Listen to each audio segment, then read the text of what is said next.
might seem crazy what I'm about to say. Sunshine, she's here, you can take a break. Bismillahirrahmanirrahim. Assalamualaikum warahmatullahi wabarakatuh. Hello everyone, how are you? Welcome back to our English lessons today. Yay, kita ketemu lagi ya di pembelajaran bahasa Inggris kita hari ini. Alright everyone, before we are try to start for our learning today, sebelum kita mulai, I want asking you, did you still remember what we have to learning last meeting? Ada yang masih ingat gak sih? Minggu lalu itu kita belajar apa ya? Alright, for the last meeting, we have to learning about simple present tense in affirmative sentences or positive sentence, ya. Jadi minggu lalu itu kita mempelajari tentang simple present tense dalam bentuk yang positif atau bentuk afirmatif, oke? Masih ingat dong simple present tense itu digunakan untuk apa sih? Good, untuk kegiatan atau kejadian yang dilakukan secara terus-menerus dan menjadi suatu rutinitas ataupun kebiasaan. Alright, so today we are going to learning about simple present tense juga, tapi dengan form yang berbeda. But before that, are you ready guys for learning today? Udah siap ya? Alright, let's check this out. Alright, today kita akan mempelajari tentang simple present tense di negative form. Oke? Nah, untuk membentuk kalimat simple present tense negatif, biasanya kita menggunakan tambahan don't ya yang berasal dari kata do not atau doesn't ya yang berasal dari kata does not sebelum kata kerjanya. So, how we can knowing which one we can use don't and which one we can use doesn't? Gimana ya caranya biar kita bisa membedakan kapan sih kita bisa menggunakan kata don't dan kapan kita bisa menggunakan kata doesn't? So here is the form. Jadi ada rumusnya ya. So yang menjadi fokusnya adalah kita hanya fokus kepada subjeknya. Alright? Jadi subjeknya yang menentukan penggunaan don't ataupun doesn't. Oke? Dan verbnya harus kembali ke bentuk pertama. Jadi tidak ditambahkan s ataupun es. Walaupun subjeknya she, he, and it. Oke? Jadi subjek apapun kembali ke kata kerja pertama. Yang membedakan hanyalah dari penggunaan don't dan juga penggunaan doesn't. Kemudian ditambahkan pelengkapnya, ada objek dan juga adverb di akhirnya. Alright, so here is the example of negative sentence. Yang pertama, ketika kita menggunakan subjek she, he, dan it, kita menggunakan kata doesn't.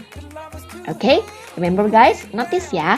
Jadi, ketika kita pakai subjeknya she, he, it, atau nama orang yang jumlahnya satu, atau benda yang jumlahnya satu, kita wajib menggunakan kata doesn't. Kemudian, setelah itu, kata kerja pertama yang digunakan. Jadi, kata kerjanya tidak boleh lagi ditambahkan s ataupun is. Why? Karena ini sudah digantikan posisinya oleh kata does. Alright? Jadi, langsung saja menggunakan kalimatnya seperti ini. She doesn't read Harry Potter books every day. Yang berarti dia perempuan tidak membaca buku Harry Potter setiap hari. Next example. They don't watch new movies every Sunday. Nah, kalau ini karena subjeknya they yang menggunakan subjek I, you, they, we, ataupun nama orang yang lebih dari satu, itu harus menggunakan kata don't. Setelah itu kata kerjanya tetap menggunakan kata kerja bentuk pertama. Alright, ini artinya mereka tidak menonton film baru setiap hari Minggu. Alright, so itu tadi yang kalimat negatif ya. Jadi kalian harus ingat bahwa penggunaan negatif hanya menggunakan kata don't dan juga doesn't. Nah, yang membedakannya hanya pada subjeknya ya. Jadi ketika subjeknya she, he, it, atau nama orang yang jumlahnya satu, ataupun benda yang jumlahnya only one, hanya satu, dia harus banget pakai kata doesn't. Oke, dan kata kerjanya kembali ke bentuk pertama. Nah, sisanya yang I, you, they, we, atau kata benda, atau nama orang yang jumlahnya lebih dari satu, itu harus pakai kata don't. Alright, so selanjutnya, ini adalah simple present tense dengan form interrogatif atau kalimat tanya yang menggunakan simple present tense. Nah, khusus untuk di materi kita kali ini kalimat tanyanya hanya digunakan untuk kalimat tanya yang jawabannya yes or no, atau kita sebut sebagai yes no question. Oke? Nah, untuk membentuk kalimat interrogatif atau kalimat pertanyaan ini biasanya menggunakan tambahan do ataupun does di depan kalimatnya. Ini pun sama ya, jadi point of view-nya adalah hanya kepada subjeknya.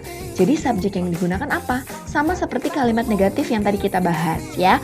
Jadi ketika subjeknya she, he, it, atau nama orang yang jumlahnya 1, ataupun benda yang jumlahnya hanya 1, itu menggunakan kata does. Oke, dan sisanya selebihnya selain daripada itu subjeknya menggunakan kata do. Alright, so here is the form. Jadi rumusnya seperti ini. Gunakan do atau does di depan hanya untuk pertanyaan yes no question ya. Do ataupun does, kemudian subjek yang digunakan, kemudian verb 1, kemudian ditambahkan objek dan juga adverb-nya di akhir. Oke, contohnya seperti ini. Oke, ini sudah dijelaskan tadi ya. Jadi kata do digunakan jika subjeknya adalah I, you, they, atau we. Kemudian kata does digunakan jika subjeknya bentuk orang ketiga she, he, it, ataupun nama orang ataupun nama benda yang jumlahnya hanya 1. Nah, example of interrogative sentence ya. Untuk contoh kalimat interrogative sentence atau yes no question adalah seperti ini. Does she read a Harry Potter book? Alright, kenapa dia pakai does? Good, yang kita lihat adalah subjek yang digunakan. Oke, subjeknya adalah she. Right, karena sudah ada does, she, kemudian kata kerjanya harus ke kata kerja bentuk pertama saja. Read a Harry Potter books. Oke, apakah dia perempuan membaca buku Harry Potter? Kalau yes, kalian tinggal bilang yes, she does, sesuai dengan subjek yang digunakan ya. Kalau subjeknya she, berarti di sini pakainya she. Does-nya diambil juga dari sini. Alright? Tapi kalau tidak, no, she doesn't. Does-nya ditambahkan not ya. She doesn't. Nah, nanti kalian tinggal tambahkan deh, apa sih yang dia baca setiap hari? Oke, dia bisa aja dijelaskan dengan seperti ini. She reads Detective Conan book. Jadi ngasih tahu penjelasan atau ngasih tahu yang benarnya apa gitu ya. Karena di sini jawabannya tidak, maka dia menjelaskan yang benar tuh dia baca buku apa sih? Right? Okay. Alright, for the next, there's the example of interrogative sentence yang selanjutnya, yaitu penggunaan kata do. Do they watch a new movie every day? Apakah mereka menonton film baru setiap hari? Nah, kalau dia jawabannya yes, you can say yes, they do. Sesuai dengan subjek yang digunakan ya. And then, kalau tidak, no, they don't. Nah, kalian bisa juga ngasih tahu penjelasannya. Mereka tuh nonton film baru tuh setiap hari apa sih? They watch a new movie every Sunday. Tidak, mereka menonton film baru setiap hari Minggu. Alright, so everyone, here is the end of our explanation in simple present tense of interrogative and negative sentence. Alright, so don't go anywhere because after this, I will send you an exercise by WhatsApp's group. Oke, jadi jangan kemana-mana ya. Setelah ini akan saya sampaikan tugas yang akan saya share lewat grup kelas kalian. Alright, so thank you so much for your attention. Do your best and see you on the next meeting. Wassalamualaikum warahmatullahi wabarakatuh. Bye. No offense to you, don't waste your time.